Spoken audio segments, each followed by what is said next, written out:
to my guests who are joining me on the broadcast. Mr. Shashikant, who's the former DGP of Punjab, is with us. Also with us is Mr. APS Khadial of the Congress Party. Naveen Chomal of the VHP is also with us. Also with us is Savio Rodriguez, who's a senior journalist. Mr. Chomal, let me begin with you. Considering the VHP is in the thick of things right now, it was your Shobha Yatra, your rally that led to this entire chaos and turmoil that is erupted in Haryana. Now there is a statement, a direction that has come in from the Supreme Court, where, however, they've not stopped any such rallying by the Bajrang Dal or the VHP, but they have, in fact, asked for strict vigil and assurance by the centre that no hate speech should be allowed in the rally. This is also pretty much underlining that something of this sort did happen when the rally was crossing Nuh.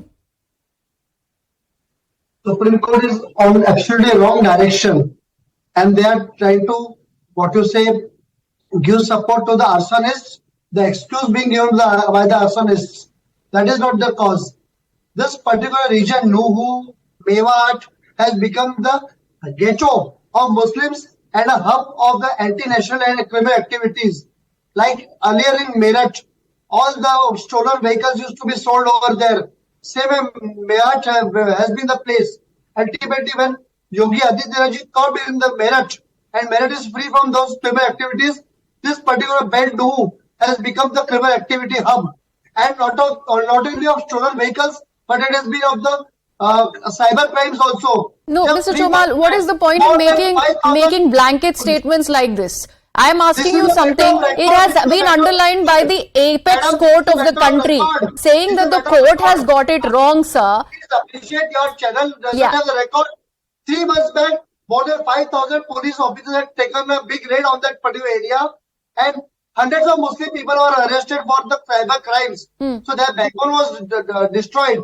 So this is basically a reaction. Unfortunately, our government was caught napping, and this is all the excuse. What has happened in Delhi riots? They blamed Kapil Mishra. So basically, you agree that the government in Haryana and also at the centre was caught napping, even the police administration, even though they knew that this was a sensitive area, especially communally sensitive. They did not have enough deployment in the area as the VHP rally was crossing it. Yes, they trusted the Muslims that they will be law-abiding. But the Muslim people proved to be waging a war against the nation. This is not just a case of a riot, but it was a pre-planned riot against the nation. Because there is a big industry of cybercrime in that region, and that backbone is being broken by the government. So let us not go by what is being seen to the eyes. There is much more than what meets the eyes. Okay. You've still not answered the instigation question, sir. There is no instigation from the Hindu side. This is all just an excuse. No, it's not about Hindu or Muslim side. I'm simply asking that the VHP rally did have a lot of sloganeering when it was crossing an area, which you yourself have claimed that it's communally sensitive. There was insightful speeches that were put out on social media before this rally was about to be commenced. There was Monu Manesar on social media who in fact announced that he is going to be part of the rally. There was a retaliation coming in from the Nuh district where the majority of the population is Muslim, and we do agree that they were waiting with stones on their rooftop. The police was not doing anything about it. They were not following SOP, and that's a big lapse. But what about the inciting that happened with the VHP members?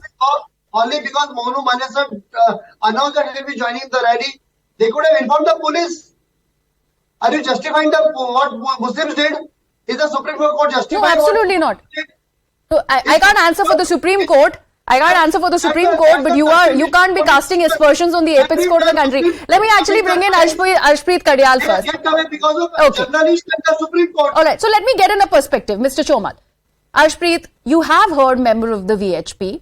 The fact that there are open claims that have been made that this entire Nuh area has been notorious. There was a notoriety associated with them. The member of the VHP also talks about past criminal instances, of FIRs that have been registered, cyber crimes. He speaks about all of those. How do you actually put all of those in perspective, and what will be your response, considering there's two Congress MLAs from that very area, and there have been accusations and aspersions that have been cast in the past by members of the VHP that they also have been responsible in inciting the violence because they have been part of the assembly, and they said that if at all there is going to be a VHP rally, or if at all Monu Manesar is seen on the streets, then something untoward is going to happen. Thank you very much for the question. First and foremost, it was Manipur before, and now it is Haryana. There's been a complete breakdown of the law and order machinery, and it is a result of the failure of the Bharatiya Janata Party's government. Therefore, the Chief Minister must resign. He already should have resigned 24 hours ago because he has not been able to control the state. It is the first and the foremost duty and the responsibility of the state government to ensure law and order. So many people have been killed. So many police personnel have been injured. Has there been any time-bound inquiry that has been ordered by the government? They are least concerned if 10% of the focus that the Bharatiya Janata Party gives to ads, marketing and branding, if it would have been 10% of that time would have been given to law and order, all these incidents could have been averted. Did the government not know? Did they not anticipate that if the accused is brought to know there could be a problematic situation, then why were the arrangements not made? Why did you not prepare for the situation? This goes on to suggest that the Bharatiya Janata Party's government is incapable of running the state. And therefore, the people should not suffer. They should resign. And number 4, you see, the priority of the government is still votes over victims. I don't know why is the government still not doing anything, in order to resolve the situation. And I don't know why is the Prime Minister not intervening in the situation. First, Mr. Mukti did not speak over the Manipur issue for 77 days. He could travel the world but just could not go to Manipur. And now why can't the Prime Minister prioritize this situation, this issue? No, but we have been told, Ashpreet, that he has been apprised of the situation. We'd have to wait for a word to come in from the Prime Minister. But we do have a word from the Chief Minister of the state where he has said that there needs to be enough deployment of central forces as far as the state is concerned.